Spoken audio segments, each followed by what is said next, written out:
Hello दोस्तों, स्वागत है आपके अपने YouTube channel target civil services में। आज है 15 जुलाई।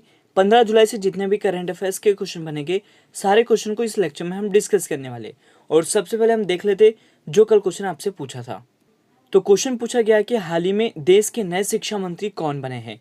तो ये कौन बन गए दोस्तों? धर्मेंद्र प्रधान जी। यहाँ पे राइट आंसर क्या हो जाएगा? ऑप्शन 1।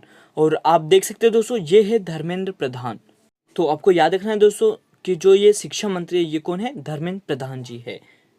अब दोस्तों स्टार्ट करते हैं कल के क्वेश्चन का रिवीजन। तो हमने कल दोस्तों 10 क्वेश्चन किए थे, तो उनका रिवीजन कर लेते हैं। तो 10वां नंबर का जो क्वेश्चन है वो क्या है? भारत के पहले क्रिप्टोगेमिक उद्यान का जो उद्घाटन है वो किस राज्य में किया गया है? तो इसका उद्घाटन किया था दोस्तों उत्तराखंड राज्य में। यहाँ पे करेक्ट आंसर क्या हो जाएगा? ऑप्शन 2। नेक्स्ट क्वेश्चन है कि भारत में राष्ट्रीय फॉरेंसिक विज्ञान विश्वविद्यालय कहाँ पर स्थित है? तो ये स्थित है, आपको याद रखना है, अहमदाबाद गुजरात में। यहाँ पे राइट आंसर हो जाएगा ऑप्शन 2। नेक्स्ट क्वेश्चन की ओर चलते हैं। तो हाल ही में किस एरोस्पेस और रक्षा निर्माता ने भारतीय नौसेना को अपना 10वां P-8I विमान प्रदान किया है? तो ये किसने किया दोस्तों? बोइंग ने। यहाँ पे राइट आंसर हो जाएगा ऑप्शन 4। अगला क्वेश्चन है कि हाल ही में किस देश की फुटबॉल टीम ने यूरो 2020 का खिताब जीता है? तो ये खिताब जीता है इटली ने। यहाँ पे राइट आंसर हो जाएगा ऑप्शन 4। और अभी तक आपने हमारे वीडियो लेक्चर को लाइक नहीं किया तो लाइक कर दे, शेयर भी कर दे। अगर आप इस चैनल पर नए हो तो इसे सब्सक्राइब भी जरूर करें। नेक्स्ट क्वेश्चन देख लेते हैं। शेर बहादुर देउबा किस देश के नए प्रधानमंत्री बने हैं? तो ये बन गए हैं दोस्तों नेपाल के। यहाँ पे राइट आंसर क्या हो जाएगा? ऑप्शन 3। अगला क्वेश्चन है कि विश्व मलाला दिवस कब मनाया गया है? तो ये मनाया गया है 12 जुलाई को। तो यहाँ पे राइट आंसर है ऑप्शन 3। ट्विटर ने किसे भारत में अपना निवासी शिकायत अधिकारी नियुक्त किया है? तो ये नियुक्त किया है दोस्तों विनय प्रकाश को। तो यहाँ पे करेक्ट आंसर है ऑप्शन 3। नेक्स्ट क्वेश्चन है कि हाल ही में जून महीने का ICC player of the month किसे घोषित किया है? तो ये घोषित किया है डेवन कॉनक्यू को। यहाँ पे राइट आंसर हो जाएगा ऑप्शन 2, जो कि न्यूजीलैंड के प्लेयर है। ये आपको याद रखना है। अगला क्वेश्चन है कि भारत का पहला ग्रीन हाइड्रोजन मोबिलिटी प्रोजेक्ट कहां पर स्थापित किया जाएगा? तो इसको स्थापित किया जाएगा केंद्र शासित प्रदेश लद्दाख में। यहाँ पर राइट आंसर हो जाएगा ऑप्शन 2। और रिवीजन का लास्ट क्वेश्चन है कि हाल ही में किस राज्य ने मथुरु कवच अभियान शुरू करने की घोषणा की है? तो इसकी घोषणा की है दोस्तों केरल राज्य ने। यहाँ पे करेक्ट आंसर है ऑप्शन 3। अब स्टार्ट करते हैं दोस्तों आज के करेंट अफेयर्स। पहला क्वेश्चन है कि भारत के पहले तरल प्राकृतिक गैस मतलब लिक्विड नेचुरल गैस सुविधा संयंत्र का जो उद्घाटन है वो कहाँ पर किया गया है? तो इसका उद्घाटन किया दोस्तों महाराष्ट्र के नागपुर में। यहाँ पे राइट आंसर क्या हो जाएगा? ऑप्शन 3। तो दोस्तों आपको याद रखना है कि भारत के पहले तरल प्राकृतिक गैस सुविधा संयंत्र का जो उद्घाटन है वो नागपुर महाराष्ट्र में किया गया है। और मैं आपको बता दूं कि ये जो तरल प्राकृतिक गैस है ये स्वच्छ ईंधन होता है। इसका मतलब है कि ये प्रदूषण मुक्त होता है। और साथ ही मैं आपको बता दूं कि जो इसका उद्घाटन है, ये जो तरल प्राकृतिक गैस सुविधा संयंत्र है, इसका उद्घाटन किसने किया है? नितिन गडकरी जी ने किया है। तो ये भी आपको याद रखना है। तो अगला क्वेश्चन है कि भारत का स्वदेशी डिजिटल ऐप भीम यूपीआई को पहली बार किस देश में लॉन्च किया गया है? तो इसे लॉन्च किया है दोस्तों भूटान देश में। यहाँ पे करेक्ट आंसर क्या हो जाएगा? ऑप्शन 3। तो यहाँ पे दोस्तों मैं आपको बता दूं कि ये जो भीम है इसका फुल फॉर्म क्या है? तो भारत इंटरफेस फॉर मनी। और यूपीआई का फुल फॉर्म क्या होता है? Unified payment interface. ये आपको याद रखना है। मतलब वित्त मंत्री निर्मला सीतारमन जी ने वर्चुअल प्रोग्राम के जरिए भीम यूपीआई को भूटान में लॉन्च कर दिया है। तो आपको याद रखना है दोस्तों कि भारत का स्वदेशी डिजिटल ऐप भीम यूपीआई को पहली बार किस देश में लॉन्च किया है? तो भूटान देश में। यहाँ पे दोस्तों बात हो रही है भूटान की, तो हम बात कर लेते हैं भूटान की। तो यह स्थित है एशिया महाद्वीप में, मतलब ये भारत का पड़ोसी देश है। और भूटान की जो राजधानी है वो थिम्पू है। और भूटान की करेंसी वो क्या है दोस्तों? नुग्लुटुम। और भूटान के जो प्रधानमंत्री है वो लोटे शेरिंग है। तो ये सारे इंपॉर्टेंट पॉइंट है जो आपको याद रखने हैं। अब चलते हैं दोस्तों नेक्स्ट क्वेश्चन की ओर। तो क्वेश्चन है कि राष्ट्रीय डॉल्फिन अनुसंधान केंद्र कहाँ बनाया जाएगा? तो इसको बनाया जा रहा है पटना में। यहाँ पे करेक्ट आंसर क्या हो जाएगा? ऑप्शन 3। तो दोस्तों ये जो राष्ट्रीय डॉल्फिन अनुसंधान केंद्र है ये जल्द ही बिहार के पटना में स्थापित किया जाएगा। तो दोस्तों मैं आपको बता दूं कि ये जो प्रोजेक्ट डॉल्फिन है ये प्रोजेक्ट टाइगर की तर्ज पर शुरू किया गया था, जिसे गंगा की डॉल्फिन को बचाने के लिए शुरू किया गया था। और यह एक विशेष संरक्षण कार्यक्रम है।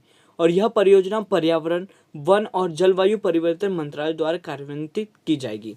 तो मैं आपको बता दूं कि राष्ट्रीय डॉल्फिन अनुसंधान केंद्र कहाँ पर बनाया जाएगा, तो ये बिहार के पटना शहर में।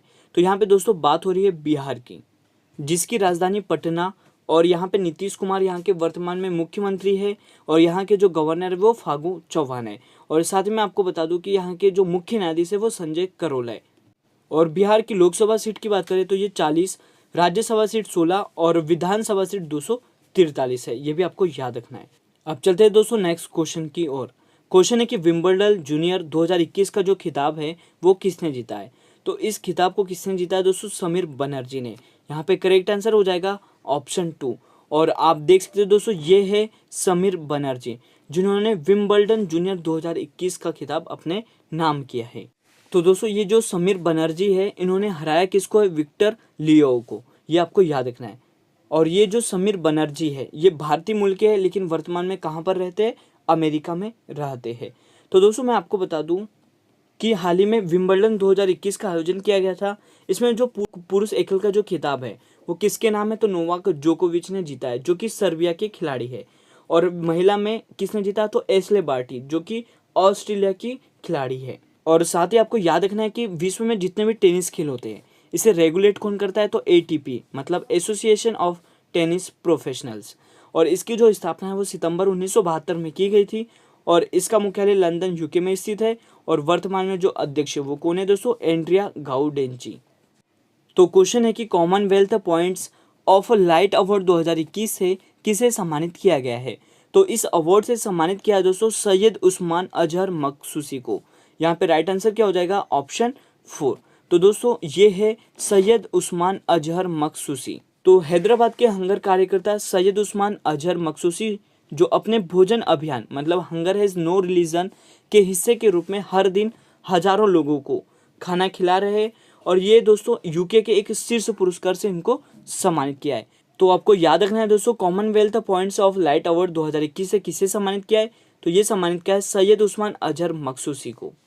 अगला क्वेश्चन है कि प्रधानमंत्री मातृ वंदना योजना के सफल क्रियान्वयन में कौन सा राज्य शीर्ष पर रहा है।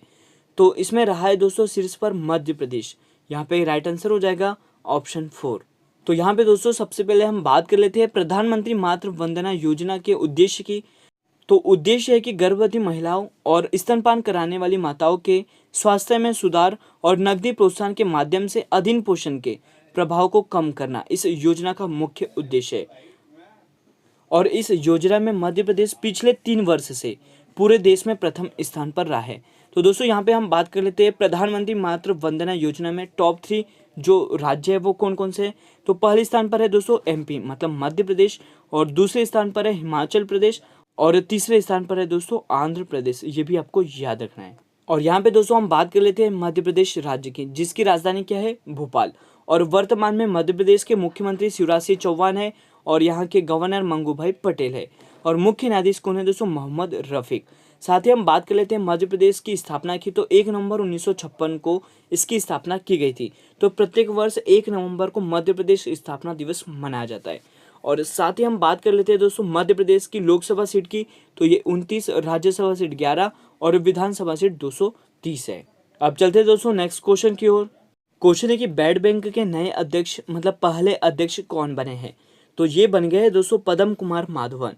यहाँ पे करेक्ट आंसर क्या हो जाएगा, ऑप्शन 4। तो दोस्तों यहाँ पे वर्ड से मतलब नाम से ही पता चल रहा है बैड बैंक। इसका मतलब क्या है, मतलब इसको स्थापित करने का जो उद्देश्य है वो क्या है।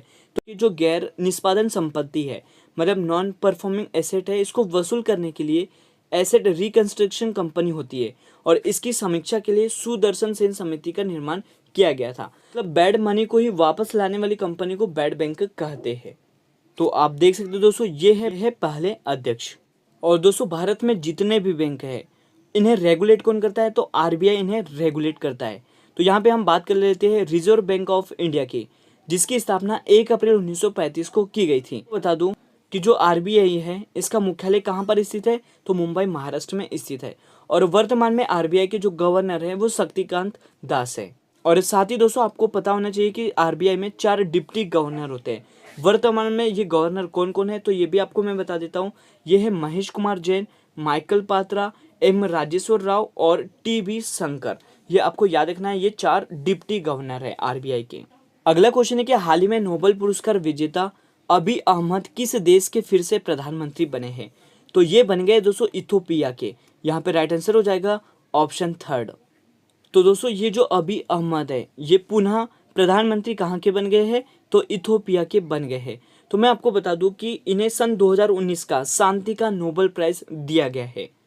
और ये जो अभी अहमद है इनका जो संबंध है वो इनके देश की कौन सी पार्टी से है? तो प्रोस्पेरिटी पार्टी से है। ये भी आपको याद रखना है। और आपको याद रखना है कि जो इथोपिया है ये दोस्तों कहाँ पर स्थित है, कौन से महाद्वीप में स्थित है? तो अफ्रीका महाद्वीप में स्थित है। अब चलते हैं दोस्तों नेक्स्ट क्वेश्चन की ओर। तो क्वेश्चन है कि विश्व बैडमिंटन चैंपियनशिप 2026 की मेजबानी कौन सा देश करेगा? तो इसकी मेजबानी करने वाला है दोस्तों हमारा देश भारत। यहाँ पे करेक्ट आंसर क्या हो जाएगा? ऑप्शन 3। तो दोस्तों यहाँ पे हम बात कर रहे हैं भारत की, जिसकी राजधानी क्या है? नई दिल्ली। और वर्तमान में भारत में 28 राज्य है और 8 केंद्र शासित प्रदेश है। और भारत के राष्ट्रपति कौन है? तो रामनाथ कोविंद जी है, प्रधानमंत्री नरेंद्र मोदी जी है और उपराष्ट्रपति एम वेंकैया नायडू। और साथ ही आपको याद रखना है कि लोकसभा के जो स्पीकर है मतलब अध्यक्ष है वो कौन है? तो ये ओम बिरला है। अब चलते हैं दोस्तों नेक्स्ट क्वेश्चन की ओर। क्वेश्चन है कि हर साल विश्व युवा कौशल दिवस कब मनाया जाता है? तो इसको मनाया जाता है दोस्तों 15 जुलाई को। यहाँ पे राइट आंसर क्या हो जाएगा? ऑप्शन 3। तो संयुक्त राष्ट्र द्वारा हर साल 15 जुलाई को विश्व स्तर पर वर्ल्ड यूथ स्किल डे यानी विश्व युवा कौशल दिवस मनाया जाता है। और यह दिन युवाओं, तकनीकी और व्यावसायिक शिक्षा और प्रशिक्षण संस्थानों और सार्वजनिक और निजी क्षेत्र के हितधारकों के लिए एक अवसर के साथ साथ युवाओं को रोजगार, बेहतर रोजगार और उद्यमिता के लिए कौशल प्रदान करने के महत्व को चिन्हित करने के लिए मनाया जाता है।